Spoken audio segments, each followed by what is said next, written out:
রাজ্যের টাকায় গরিবদের জন্য বাড়ি, আর রাজ্যের বাড়িতে এবার রাজ্যের লোগো। বাংলার বাড়িতে বাংলার লোগো। আর এই প্রকল্পে যারা টাকা পেয়েছেন তাদের 1 বছরের মধ্যে শেষ করতে হবে বাড়ি তৈরির কাজ। উপভোক্তারা যাতে ন্যায্য মূল্যে বাড়ি তৈরির কাঁচামাল কিনতে পারেন তা নিশ্চিত করতে হবে বিডিওদের। নির্দেশ নবান্নর।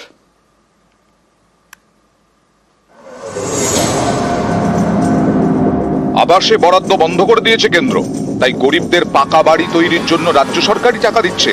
প্রকল্পের নাম বাংলার বাড়ি। রাজ্যের টাকায় বাড়ি তৈরির প্রকল্পে এবার রাজ্যের নিজস্ব লোগো।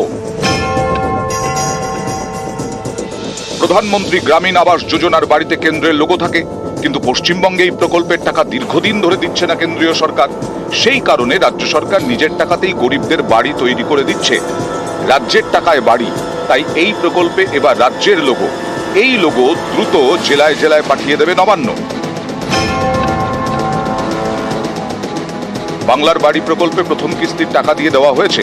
রাজ্য সরকার চায় এই টাকায় দ্রুত বাড়ি তৈরি হোক। এর জন্য নির্দেশিকা জারি করেছে নবান্ন। বাড়ি তৈরির কাঁচামাল কিনতে গিয়ে যাতে আবেদনকারীরা হয়রানির শিকার না হন, তার জন্য নবান্ন নির্দেশ।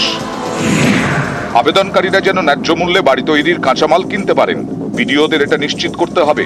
তাঁরা নির্মাণ সামগ্রীর ব্যবসায়ীদের সঙ্গে কথা বলবেন। রাজমিস্ত্রি পাওয়া না গেলে উপভোক্তাকে সাহায্য করতে হবে।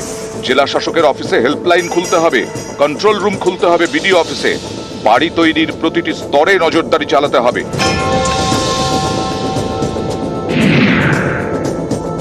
মাসে অন্তত একবার ভিজিট করতে হবে ব্লক ও পঞ্চায়েত স্তরের আধিকারিকদের। প্রথম কিস্তির টাকায় কাজ শেষ হওয়া মাত্রই ছবি তুলে জিও ট্যাগিং করতে হবে। এই তথ্য মোবাইল অ্যাপে আপলোড করতে হবে। এর ভিত্তিতে দ্বিতীয় কিস্তির টাকা বরাদ্দের অনুমোদন মিলবে ব্লক স্তর থেকে। নবান্ন নির্দেশিকায়ও বলা হয়েছে, যাদের জমি নেই তাদের সরকারি জমিতে পাট্টা দিতে হবে। পাট্টা দেওয়ার ব্যবস্থা করবেন জেলা ভূমি সংস্কার আধিকারিক। 1 বছরের মধ্যে শেষ করতে হবে বাড়ি তৈরির কাজ। প্রথম কিস্তির টাকা পাওয়ার 3 থেকে 6 মাসে শেষ করতে হবে ভিত থেকে লিন্টন তৈরির কাজ। নির্মল বাংলা প্রকল্পের টাকায় করে দিতে হবে শৌচালয়। আনন্দধারা প্রকল্পে ব্যবস্থা করতে হবে পানীয় জলের। বাড়ি তৈরির এই প্রকল্প রাজ্যের, রাজ্যের প্রকল্পে এবার থেকে রাজ্যের লোগো। নির্মাণ কাজ শেষ হয়ে যাওয়ার পর রাজ্যের লোগো প্রত্যেকটি বাড়িতে দিতে হবে। নবান্নের তরফে শীঘ্রই এই লোগো জেলাগুলিতে পাঠানো হবে, তেমনটাই নবান্ন সূত্রে খবর। ক্যামেরায় সুমন বোসের সঙ্গে সোমরাজ বন্দ্যোপাধ্যায়, নিউজ 18 বাংলা, কলকাতা।